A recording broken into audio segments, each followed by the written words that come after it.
আজকে আমার পাকা ঘর থাকলে এরকম উড়ে যাইতো না, ভাঙেও যাইতো না। আজকে যদি আবাসের টাকা যদি ঘর করতো তাহলে এতটা ক্ষতিগ্রস্ত হতো না কেউ। ছাদ আর ছাউনি, তফাৎ বলতে এটাই।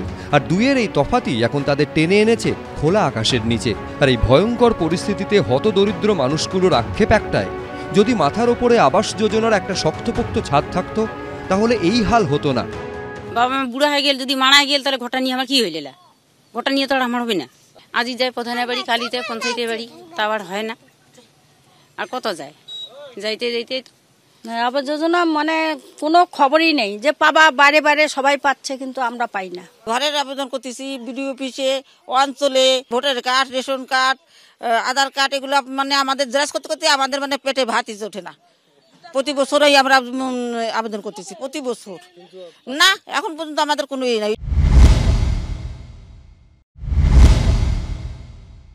শৈশবটা টাকা পাইনি, আমরা উল্টা 900 টাকা জমা করেছি, ঠিক আছে, তারপর ওরা এসে যতটুকু করা করে দিয়েছে, না টাকা কোনো টাকা হাতে দেয়নি। ময়নাগুড়ি ব্লকের বার্নিশ গ্রাম পঞ্চায়েত এলাকার বাসিন্দা গোপাল রায় রাজমিস্ত্রির কাজ করেন। 3 সন্তানের মধ্যে এক ছেলে বিশেষ ক্ষমতা সম্পন্ন। ঝড়ে ভেঙে গিয়েছে তার সেই অন্যতম সম্বল হুইল চেয়ারও। যদি মাথার উপরে একটু ছাদের একটু ইয়ে থাকতো তাহলে এত ক্ষয়ক্ষতি হতো না। যারা নতুন বাংলাদেশ থেকে আসে ওরা আগে পায়, আর আমরা তো এখানকার স্থানীয় বংশী, রাজবংশী, আমরা এখানকার, আমরা পাই না। দিদি বললো যে কোনোবারও কি পাকা ঘরের টাকা পয়সা পান নাই? আমি তো না, আমরা পাই নাই। তো কেন পাই নাই এখন সেটা তো এই মুহূর্তে তো আমাদের বলাটা তো ঠিক না।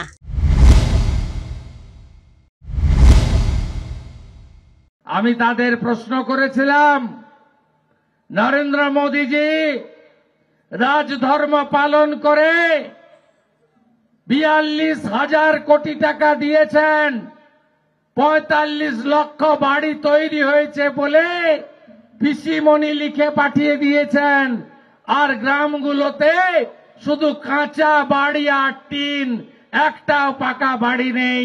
চোর তৃণমূল আপনাদের সব গাড়িগুলো খেয়ে ফেলেছে। বিজেপি রাজ্য সভাপতি নিজে বলেছে যে আমরা টাকা বন্ধ করেছি, এর দায় কার? আজকে যদি আবাস হতো, এই বাচ্চাগুলোর মতো এই বাচ্চাগুলোকে এইভাবে হাসপাতালে অ্যাডমিট হয়ে থাকতে হতো না। ছাদটা দেয়নি কেন দিদি এতদিন? দিদি কেন মোদির উপর ভরসা করেছিল যে মোদি কবে ছাদ দিবে?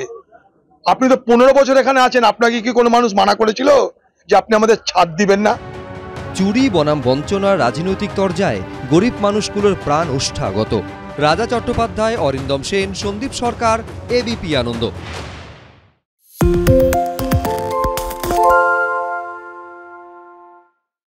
সত্য অন্তহীন, সত্যের খোঁজও তাই, সত্য সন্ধানে তাই আমরা অক্লান্ত, অকুতভয়। এবিপি আনন্দ নতুন ভাবনার প্রতীক, যা মনে মুক্ত, তথ্যে যুক্ত এবং যাবতীয় সীমানার বাঁধন থেকে মুক্ত। সীমা না শব্দটির মধ্যে লুকিয়ে আছে মানা শব্দটি, যেন চোখ রাঙানি এক অদৃশ্য ব্যানাজার, যা আটকে রাখে আমাদের এক ছোট্ট গণ্ডির মধ্যে। একমাত্র সঠিক খবরই গড়ে তুলবে এক মুক্ত সমাজ। সেই জগৎ গড়ার লক্ষ্যে কোনো সীমানার ঠুকুটি আমরা মানব না। এবিপি আনন্দ এগিয়ে থাকে, এগিয়ে রাখে।